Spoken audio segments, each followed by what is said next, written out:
Hello guys! Hello Virgo! Welcome dito sa aking channel, Kapalaran 888 Virgo. Alamin natin kung anong messages, vibration, gabay energy para sa lahat. Ito ay general monthly reading para sa lahat ng Virgo. So yung message na to is for money. Pero yung lumabas sa'yo is love, peace, and well-being. Okay Virgo. So nakikita ko sa'yo dito, mayroong mga Virgo dito na siguro yung 2024 sa inyo, maraming nangyari sa inyo. In terms of love, relationship, family, maraming nawala. Pwedeng namatayan, pwedeng nawalan ng pera, nawalan ng trabaho yung karelasyon.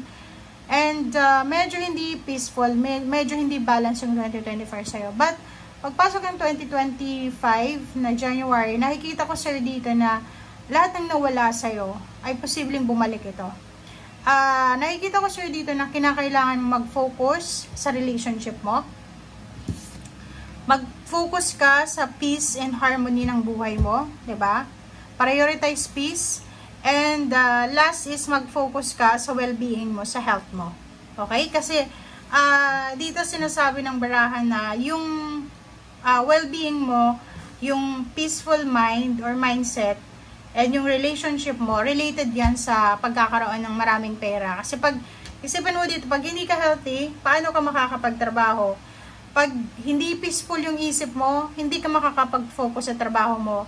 Pag may problema ka sa relationship, hindi ka rin makakapag-focus sa trabaho mo, or sa career mo, or sa business. Kasi balisa ka. So, etong 3 na to, eto daw yung i-prioritize mo, and prosperity will follow. Parang ganon. Okay? Konektado yung lahat. Sorry.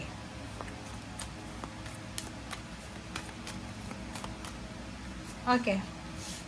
Sharing of yourself. I am incredibly generous being. So, nakikita ko sa'yo dito na siguro may mga tao na lalapit sa'yo this year para humingi ng tulong, humingi ng gabay, humingi ng ano mang hihingi nila, sinasabi ng bara sa'yo dito na share yourself. Kasi ganun talaga eh. Balanse. Minsan tayo yung mag-share, minsan tayo yung hihingi, tayo yung may kailangan, minsan tayo yung nangangailangan, minsan tayo yung makakatulong. Okay?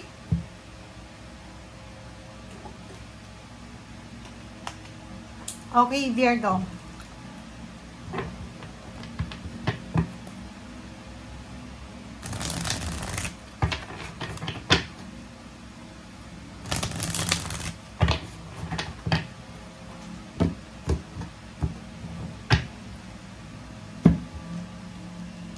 Okay, Hangman na reverse. Wow. So, nakikita ko sa'yo dito, Virgo, na meron kang mga hindi itinuloy na selebrasyon sa 2024. Gawa ng hindi ka masaya, gawa ng hindi ka kontento, gawa ng may nangyaring hindi maganda. Ang posibleng itutuloy mo ngayong January. So, ibig sabihin, may mga na-delays na, like for example, celebration kasi na-promote ka, Thanksgiving party, ganyan, ganito. Ang mangyayari ngayong January kasi, eto na yung parang recovery year para sa'yo. So, magsi-celebrate ka na ngayon after ng mga sadness and then loneliness na naranasan mo. Okay? So, bantayan mo to kasi isang milagro, isang magic ang darating sa'yo sa usaping pera. So, maraming mangyayari sa buhay mo na unexpected. Maraming mangyayari sa buhay mo na hindi mo inaasahan. Maraming mangyayari sa buhay mo na masaya. Maraming mangyayari sa buhay mo na parang tawag dito. Yun, unexpected happenings, events. O yung yung mga bagay-bagay na na-delay na, tapos na yun eh, 'di ba? Ni-let go mo na, tapos biglang babalik ulit. Parang ganun. Nakikita ko sure dito na yung prediction na to ng Page of Wands is posibleng in 4 months, pwedeng April.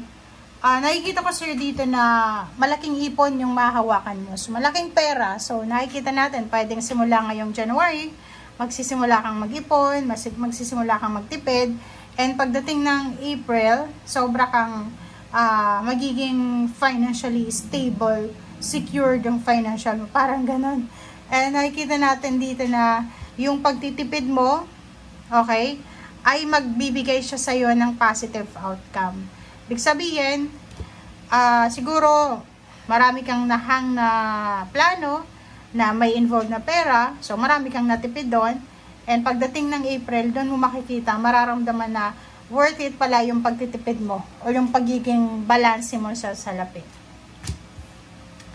Okay. Nakikita ko sir dito isang kamag-anak, isang kakilala, isang tao na malapit sa'yo, ang posibleng mag-offer sa'yo ng trabaho sa malayong lugar. Okay? Ibig sabihin, kung nasa Pilipinas ka, ino-offeran ka ng kamag-anak mo o kakilala ng trabaho sa ibang bansa or pwedeng sa malayong lugar. Kung nasa ibang bansa ka na, may kakilala ka sa ibang malayo pang bansa or sa ibang bansa pa na mas improvise or mas mayaman na bansa, ino-offeran ka niya ng trabaho or ino-offeran ka niya ng pagkakataon para makapasok sa bansang yon. Okay? So, Queen of Wands, sinasabi ni you are free. 'Di ba? So, limitless yung pagkakataon na to na ibinibigay sa'yo ng Panginoon. So, if ever wala ka namang, wala namang hadlang, sinasabi sir dito na wise na tanggapin mo siya. Okay? Kasi kung anumang offer na to na binibigay sa'yo, ay pwedeng magdala to sa'yo ng maraming opportunities in terms of money. 'Di ba? So, yung iba din dito, pwedeng makatanggap kayo ng financial help or financial, may mag-share sa'yo ng financial niya, financial wealth. Or yung pinaka-visible na message dito is may mga offer ng financial sa'yo. May magpapautang, may mag-offer ng trabaho, may mag-offer ng additional income, mga part-time, parang ganun. Okay. Transformation, the tower. Yung the tower, wag kang matakot dyan. Kasi nasa upright position siya. So, sinasabi ng bara sa'yo dyan na maraming magbabago sa buhay mo. Maraming magsisimula. Marami ding matatapos. Marami kang ma-overcome. Marami kang ma-recover this year. Okay. Financially, nakikita ko na by the end of the month, last week ng January 2025, medyo naka-recover ka na sa mga financial losses mo. And pain. Losses or anything. Okay, and financially you are stronger, you're going strong, more stronger, and nakikita ko sa'yo dito na walang rason para isuko mo yung kung ano mang success na ito. And Ace of Wands is victory, success, excitement, motivation. So nakikita ko sa'yo dito na sobra-sobra kang, parang yung last week ng January is sobrang confident ka na alam mo, nararamdaman mo na yung 2025 sa'yo is iba. Na ito yung year para sa'yo para makarecover ka and makapagsimula. Okay, thank you guys for watching. Bye!